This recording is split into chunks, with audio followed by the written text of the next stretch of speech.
یاد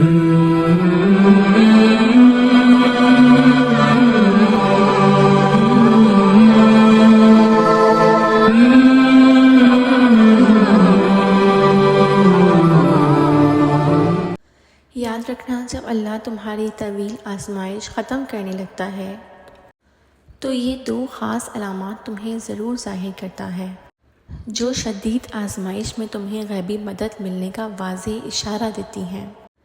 میں جانتی ہوں کہ یہ طویل آزمائش کی سختی تمہیں اندر سے توڑ رہی ہے اور تمہارا بے چین دل اللہ سے بار بار یہ سوال کر رہا ہے کہ تو 70 آزماؤں سے زیادہ محبت کرنے والا آخر میری آزمائش ختم کیوں نہیں کر رہا؟ میں ایسا کیا کروں کہ تمہاری رحمت کا دروازہ مجھ پر کھل جائے؟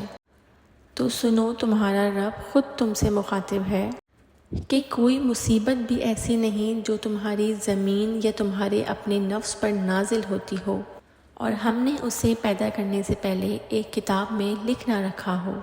یہ کرنا اللہ کے لیے بہت آسان ہے تاکہ جو کچھ بھی تمہیں نقصان ہوا ہو اس پر تم دل شکستہ نہ ہو، اور جو کچھ بھی اللہ تمہیں عطا فرمائے اس پر تم بھول نہ جاؤ۔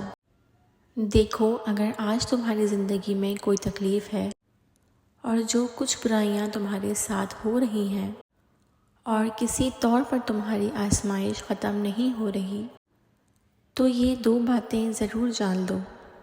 یاد رکھو، انسان کو فطرت کی طاقتوں پر تصرف کے جو اختیار بھی اسے حاصل ہیں وہ اللہ ہی کے دیے ہوئے ہیں، مگر تم یہ نہ بھولو کہ کسی کا یہ بلبوتا ہے کہ وہ اپنے زور بازو سے کسی پر قابو پا سکتا ہے۔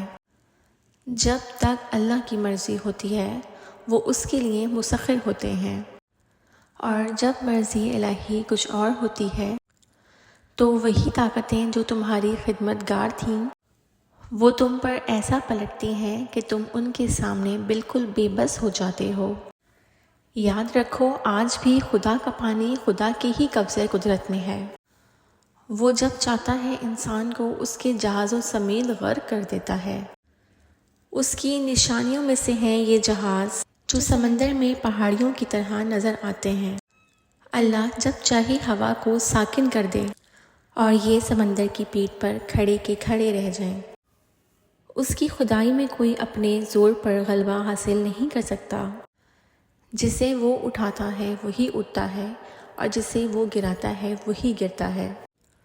ہو سکتا ہے آج زمانے کی تیر اندازیاں تمہاری پشت کو زخمی کر رہی ہوں اور لوگوں کے رویوں اور دل آزاریوں سے تم ٹوٹ کر رہ گئے ہو، یا کسی کے چھوٹ جانے کا دکھ تمہیں کمزور کر رہا ہو، تو یاد کرو وہ وقت جب نبی کریم صلی اللہ علیہ وسلم اپنے صحابہ کے ساتھ شیب ابی طالب میں محصور تھے اور دشمن کی ایذا رسانیاں انہیں دل شکستہ اور غمگین کیے رکھتی تھیں، یہاں تک کہ اپنی محبوب زوجہ حضرت خدیجہ رضی اللہ عنہا سے جدائی کا دکھ ان کی روح تک کو زخمی کر گیا۔ اس وقت نبی کریم صلی اللہ علیہ وسلم نے شدید غم سے اپنے رب کو پکارا، اے رب الراحمین، تو سارے کمزوروں کا رب ہے اور میرا رب بھی تو ہی ہے، مجھے تو کس کے حوالے کر رہا ہے؟ اگر تو مجھ سے ناراض نہیں ہے تو مجھے بھی کسی کی پرواہ نہیں ہے۔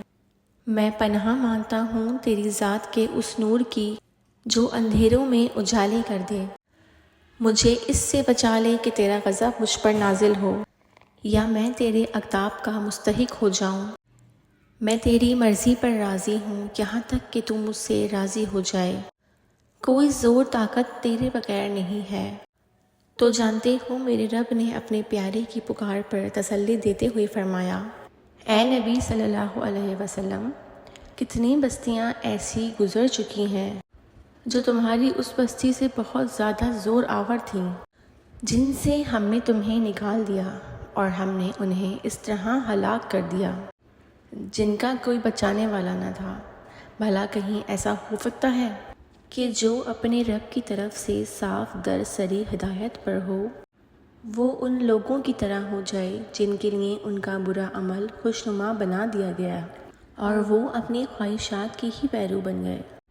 یاد رکھو، اللہ کی بنائی ہوئی اسکیم اور اس کی خدائی چال سب پر بھاری ہے۔ تم اپنی آزمائش میں خود کو کمزور اور مضطرب ہرگز نہ کرو۔ اگر تم یہ محسوس کرتے ہو کہ تمہاری طویل آزمائش ختم نہیں ہوگی تو جان لو کہ اللہ نے ہر آزمائش کے پیچھے اتنے بڑے صلے رکھے ہوتے ہیں کہ تم کو کبھی ذرا سا بھی اندازہ ہو جائے تو تم کبھی شکوہ لب پر نہ لاؤ۔ یاد رکھو قرآن غم کی راتوں میں امید بھرا چراغ ہے۔ یاد رکھو اللہ تعالیٰ قرآن میں خود تمہیں اشارہ دے رہا ہے، وہ تم سے عہد لے چکا ہے اگر تم ماننے والے ہو۔ وہ اللہ ہی تو ہے جو اپنے بندے پر صاف صاف آیتیں نازل کر رہا ہے تاکہ تمہیں تاریکیوں سے نکال کر روشنی میں لے آئے، اور حقیقت یہی ہے کہ اللہ تم پر نہایت شفیق اور مہربان ہے۔ طویل آزمائش ختم ہونے کی دوسری خاص علامات یہ بھی ہے کہ جب تم محسوس کرنے لگو کہ آزمائش کے اس سفر میں صبر اور شکر تمہارے ہم سفر ہیں اور تمہارا دل اپنی مصیبتوں کو عطیہ خداوندی سمجھ کر اللہ کی محبت سے جڑنے لگا ہے، تو سمجھ لو کہ عنقریب تمہاری طویل آزمائش ختم ہو کر تمہاری زندگی کو پر نور کرنے والی ہے۔ ایک حدیث سے ثابت ہے، نبی کریم صلی اللہ علیہ وسلم نے فرمایا، مومن کا معاملہ بھی عجیب ہے، اللہ اس کے حق میں جو بھی فیصلہ کرتا ہے وہ اس کے لیے اچھا ہی ہوتا ہے۔ مصیبت پڑے تو صبر کرتا ہے اور وہ اس کے لیے اچھا ہی ہوتا ہے، اور یہ بات مومن کے سوا کسی کو نصیب نہیں ہوتی۔ جانتے ہو صبر ایک عظیم سعادت ہے اور بیش بہا خزانوں کی وہ چابی ہے جو تمہاری خزاں بھری زندگی کو بہار سے لطف اندوز کرواتی ہے۔ تم کبھی اپنے برے دنوں میں اللہ کی رحمت سے مایوس نہ ہونا کہ اس کی کشادگی قریب ہی ہے۔ وہ ارحم الراحمین ہے اور وہ شفا دیتا ہے، وہ تمہاری خواہش پوری کرتا ہے، وہی تمہاری حفاظت کرتا ہے اور وہی تمہاری دستگیری کرتا ہے، اور ایک وہی ہے جو تمہاری پردہ پوشی کرتا ہے۔ اللہ تمہارے تمام معاملات کا بہترین متولی ہے۔ تم نے اللہ پر بھروسہ کیا ہے نا؟ تو مطمئن ہو جاؤ، عنقریب وہ اپنی رحمت سے تمہاری مدد کے لیے وہ اسباب پیدا کرے گا جو تمہیں ہر مصیبت سے باہر نکال دیں گے، انشاءاللہ۔ آمین ثم آمین۔ اگر دوستوں ویڈیو پسند آئی ہو تو ویڈیو کو لائک کریں، چینل کو سبسکرائب لازمی کرے گا۔ جزاک اللہ۔